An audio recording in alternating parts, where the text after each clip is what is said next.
जी, अस्सलाम वालेकुम। कैसे हैं आप? मेरी दुआ है कि सब जहाँ भी हों खैरियत से हों। अल्लाह ताला सबको अपने हिफ्ज़ व ईमान में रखे। अपनी तमाम सिस्टर्स के लिए मेरी बहुत सी दिली दुआएं हैं जो मुझे अपनी दुआओं में याद रखते हैं और मुझे बहुत ज़्यादा मिस भी करते हैं।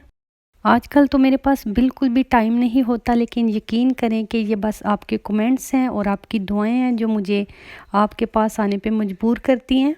ज़िंदगी का जो मुश्किल पीरियड इस टाइम हमारे ऊपर जा रहा है, कभी कभी तो बस फील होता है कि सांसें अभी बंद हो जाएंगी, लेकिन फिर अल्लाह ताला का शुक्र अदा करने के लिए अपनी उन नेमतों को देखते हैं जो कि उसने अपनी रहमतों से हमें अता कर रखी हैं।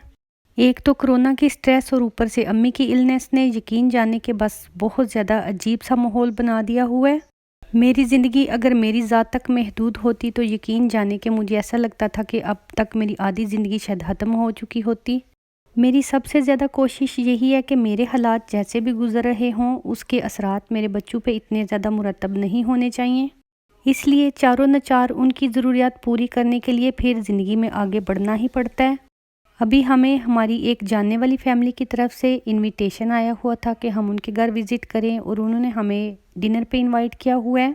यहाँ पे लॉकडाउन की वजह से मिलना मिलाना भी बंद था, तो अब काफ़ी हद तक दुकानें भी खुल चुकी हैं और एक घर में 10 पर्सन्स तक गैदरिंग करना अलाउ है। मेरा ना तो कहीं आने जाने को इतना ज़्यादा दिल चाहता है और यकीन करें कि ना ही किसी को अपने घर इनवाइट करने का। मेरी अभी तक कोशिश यही होती है कि जितना ज़्यादा टाइम हो सके मैं अपनी अम्मी को दे सकूं। इस शॉप से बस मुझे इतनी ही चीज़ें लेनी थी क्योंकि केक विज़िट के लिए लेना था और 2 चीज़ें वैसे ही मुझे ज़रूरत थी। ज़रूरी ग्रोसरी हम 1-2 दिन पहले कर चुके थे। अभी हमें हलाल मीट की दुकान पे जाना है और अभी ये देखें कि पार्किंग में गाड़ियाँ काफ़ी ज़्यादा हैं। इसकी वजह यही है कि शॉप्स खुल चुकी हैं, लोगों ने बाहर आना जाना शुरू कर दिया है।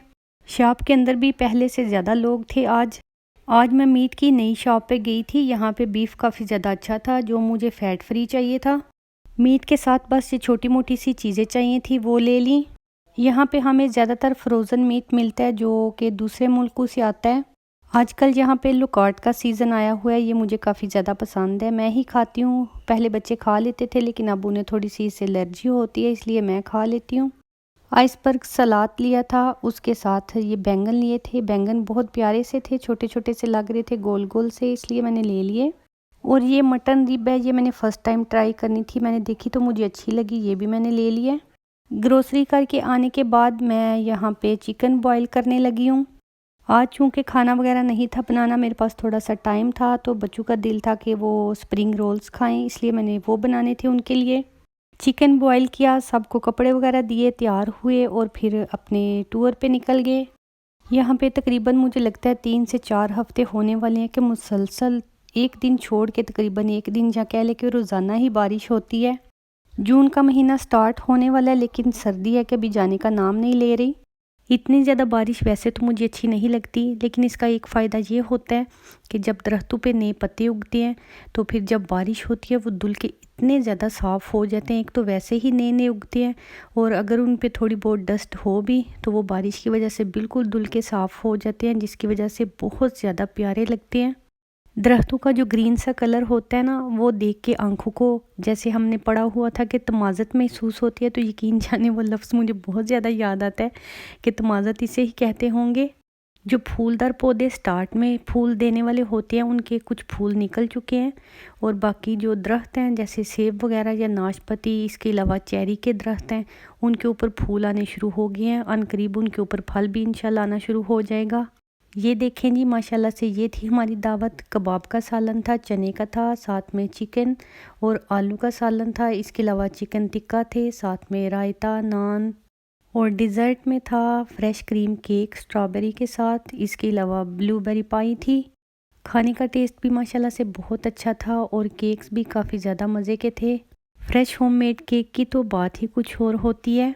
और ये ज़र्दा उनकी आंटी सास अपने घर से बना के लेके आई थी। उन्होंने अपने सास ससुर को भी हमारे साथ इनवाइट किया हुआ था। सारा ही कुछ मज़े का था और सब ने सभी कुछ ट्राई किया। उसके बाद उनका छोटा सा बेबी है तो वो अपना रोबोट लेके आ गया था। बेबी को रोबोट बहुत ज़्यादा पसंद होगा, इसीलिए वो हमें दिखाने के लिए ले आया। मुझे याद आ गया कि जब हमारे बच्चे छोटे थे तब उनको जो चीज़ पसंद होती थी वो भी ऐसा ही करते थे। हम वहाँ से काफ़ी लेट वापस आए थे। जब वापस आए तो ये पेट्रोल पंप भी तकरीबन बंद ही होने वाला था। बच्चों को भूख फ़ील हो गई पेट्रोल पंप को देख के, तो पहले इन्होंने आइसक्रीम ली, उसके बाद कुछ बेकरी आइटम्स लीं।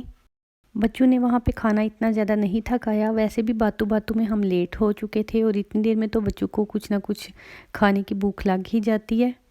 वैसे भी बच्चों की आदत होती है कि उन्हें खाना इतना ज़्यादा पसंद नहीं होता जितनी कि बाहर की चीज़ें। हम पेट्रोल पंप पे आए तो फिर उन्हें बोला कि आपने जो जो कुछ लेना ले ले। उन्होंने अपनी मर्ज़ी की चीज़ें लीं, साथ में हमने भी अपने खाने के लिए 1-2 चीज़ें ले ली थी, लेकिन हम तो फुल थे, सोचा सुबह उठ के खा लेंगे। बच्चों को तो पेट्रोल पंप पे जाने का काफ़ी ज़्यादा मज़ा आता है, लेकिन मुझे इतना ज़्यादा अच्छा नहीं लगता, क्योंकि मुझे ऐसे महसूस होता है यहाँ पे कोई ऐसी चीज़ नहीं होती जिसे हम हेल्दी कह सकें। यहाँ पे बस स्वीट्स हैं, चॉकलेट्स हैं, कोला है, इसके अलावा बेकरी आइटम्स हैं, आइसक्रीम, च्युइंगम्स, इसके अलावा बहुत सारी मीठी चीज़ें, सारी की सारी कह लें बस ऊट-पटांग ही होती हैं। ये रेज़िंग और चॉकलेट वाले बंद थे, साथ में क्रोइसेंट थे। रेज़िंग बन थोड़ा सा स्वीट होता है, इसके ऊपर मैंने बटर लगा लिया था, और थोड़ी सी चाय थी जो बच गई हुई थी, सब ने पी थी तो वो बहुत थोड़ी सी थी, मैंने इसी के साथ इसका गुजारा कर लिया। इसके अलावा वैसे तो मैंने अपनी चाय बना के रखी हुई है, ये देखें मेरा देगचा। ब्राउन टी से तो जस्ट मैंने मुँह ही मीठा करना था, जो मग भर के पीना है वो तो मेरी अपनी कश्मीरी चाय है। अभी रात तो काफ़ी लेट हो चुकी थी, मुझे इतनी नींद भी नहीं थी आ रही, सब सो चुके थे। जो मैंने चिकन बॉईल करके रखा था उसे हड्डियों से अलहदा किया, ये गोभी काटी, साथ में गाजरें कद्दूकस की, और पैन में जस्ट 2 टेबल स्पून के करीब ऑयल डाल के पहले गोभी को थोड़ा सा सौते किया, उसके बाद गाजरें डाली, फिर चिकन डाला। बंद गोभी और गाजरें तो इतनी बारीक सी कटी होती हैं, कुक होने में बहुत थोड़ा टाइम लेती हैं। ब्लैक पेपर मैंने ऐड की थी, साथ में साल्ट थोड़ा सा ऐड किया, और ये है वाइट सिरका जो मैंने 1 टेबल स्पून के करीब लिया था। 2 टेबल स्पून के करीब इसमें सोया सॉस ऐड किया। सब्जियों को काफ़ी कम टाइम लगता है पकने में, अगर ज़्यादा पका दें तो वो फिर पानी सा छोड़ देती हैं, जिसकी वजह से फिलिंग इतनी ज़्यादा अच्छी नहीं बनती। चूल्हा बंद करके इन्हें मैंने ठंडा होने के लिए रख दिया है। थोड़ा सा चिकन बचा लिया था, इसको मैं सूप में इस्तेमाल करूँगी। जो यखनी बनी थी वो भी सूप में इस्तेमाल हो जाएगी। अभी 1 टेबल स्पून के करीब मैंने मक्खन ले लिया था, इसमें देसी घी भी डाला जा सकता है। थोड़ी सी हल्दी डाल के बहुत ही लो फ्लेम पे इसे पकाना है।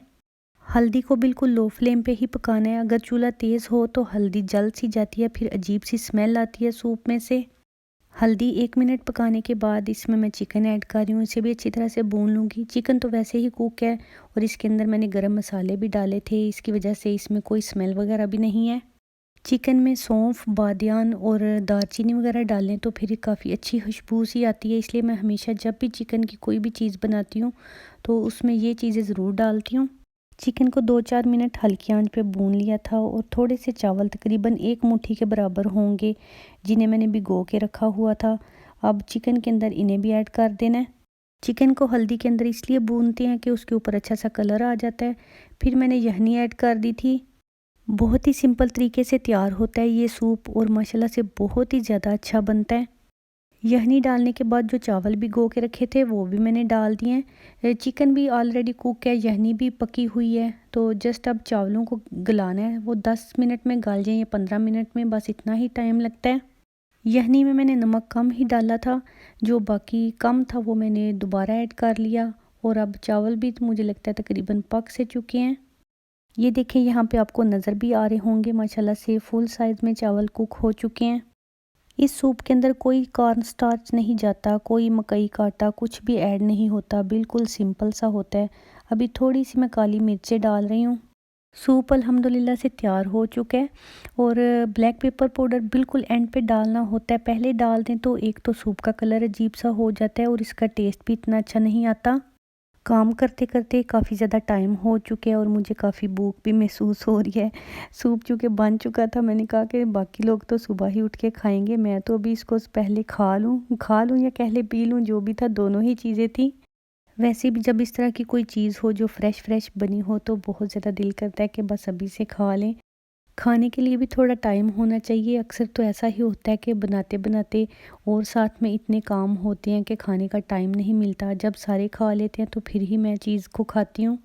चूल्हे के पास ही खड़े खड़े 1-2 मैंने सिप लिए थे ताकि पता चल जाए कि नमक बिल्कुल ठीक है। अल्हम्दुलिल्लाह से बहुत ही ज़्यादा अच्छा बना था। फिर मैं आ गई टेबल पे बैठ के इसको खाया।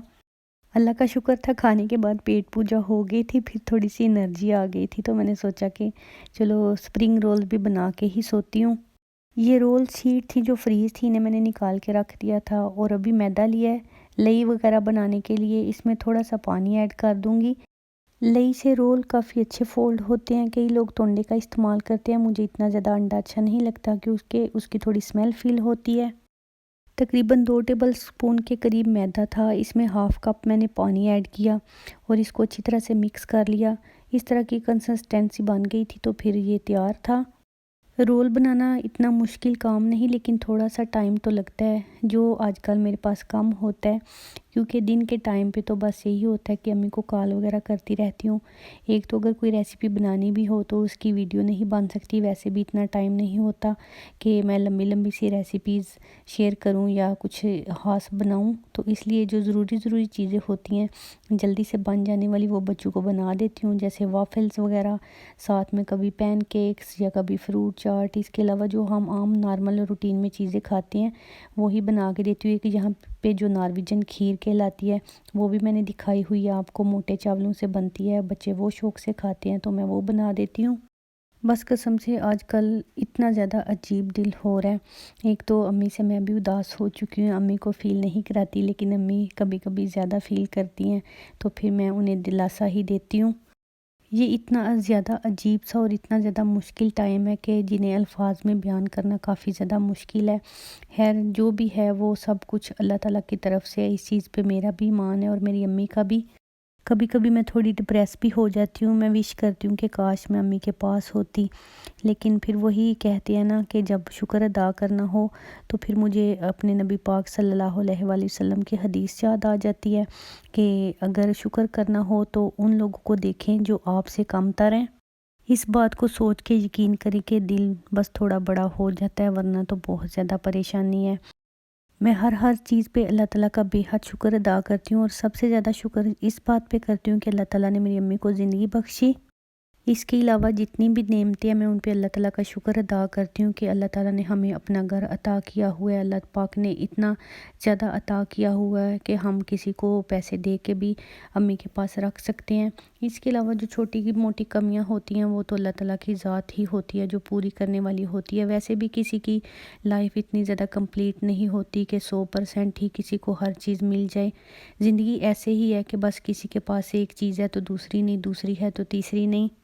फिर मुझे अल्लाह पाक की वो आयत भी याद आ जाती है कि जो उसका ज़्यादा शुक्र अदा करते हैं अल्लाह ताला उन्हें और ज़्यादा अता करता है। तो मैं कहती हूँ कि अल्लाह ताला बस अपना शुक्र अदा करने की तौफीक अता कर, ताकि हमारी जो कमियां कोताहियां हम उनको भूल जाएं। और तू और अता करने वाला है तो फिर अपनी रहमतों से हमें नवाजता रहे। उसकी अता में मालो दौलत या पैसे वगैरह की तो मैंने कभी तलब नहीं की, बस जो अल्लाह ताला ने अता कर रखा है उसी पे शुक्र करती हूँ कि हम इस काबिल भी नहीं। मैं तो अल्लाह ताला से दुआ करती रहती हूँ कि या अल्लाह हमसे जितने भी सगीरा और कबीरा गुनाह हो जाते हैं तो बस उनको माफ़ करते रहना। जब हम तेरी बारगाह में हाजिर हों तो हमारे सर पे कोई गुनाह ना हो, बस तेरी रहमतों की बारिश हो। हमें वो शुक्र सिखा जो तेरी बारगाह में मकबूल है और जिसे तू पसंद करता है। हम इंसान तो गुनाहों की बारी भरकम सी पोटली हैं, या अल्लाह जब तेरी बारगाह में हाजिर हों तो हम गुनाहों से बिल्कुल ही हल्के फुल्के हों। जब तुझे मुंह दिखाएं तो इस तरह से दिखाएं कि ना हमारे कंधों पे और ना ही हमारे सर पे हमारे गुनाहों का बार हो। जो तकलीफ़ें और परेशानियां तेरी तरफ से नाजिल हों उन पे हमें ऐसा सब्र सिखाना कि वो तेरी बारगाह में हमारे लिए रहमतों का बायस बन जाएं। और उस सब्र का फल हमें रोज़े क़यामत तू अपनी रहमतों से ज़रूर अता करना। रोल मेरे बन चुके हैं तो इन्हें मैं फ्रीज़ करने लगी हूँ। और घड़ी पे टाइम देखें, सुबह के 4 होने वाले हैं। फजर तकरीबन 3:15 बजे की हो चुकी है। अभी मैं जल्दी जल्दी से नमाज़ पढ़ूँगी। बाहर देखें कि रोशनी कितनी ज़्यादा हो रही है। मैंने सोचा कि इससे पहले और ज़्यादा रोशनी निकल आए, ऐसे लगे कि मैं दिन की वीडियो बना रही हूँ, तो मैं अभी से आपको दिखा दूँ।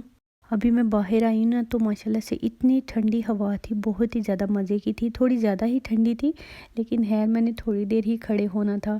ये देखिए रास्ता कितना ज़्यादा क्लियर है, बिल्कुल हर चीज़ साफ़ नज़र आ रही है। स्ट्रीट लाइट्स तो जल रही हैं, लेकिन अगर ये ना भी होती तो इतनी ज़्यादा आसमान पे रोशनी है कि ऐसा लग रहा है बिल्कुल दिन चढ़ चुका है। इस टाइम पे चिड़ियाँ भी बोल रही हैं, वो भी अल्लाह ताला का ज़िक्र कर रही हैं और माशाल्लाह से बहुत ही ज़्यादा अच्छा मौसम हो रहा है। अभी बस मैं अंदर जाऊँगी, नमाज़ पढ़ूँगी इससे पहले कि नमाज़ कज़ा होने का टाइम हो जाए।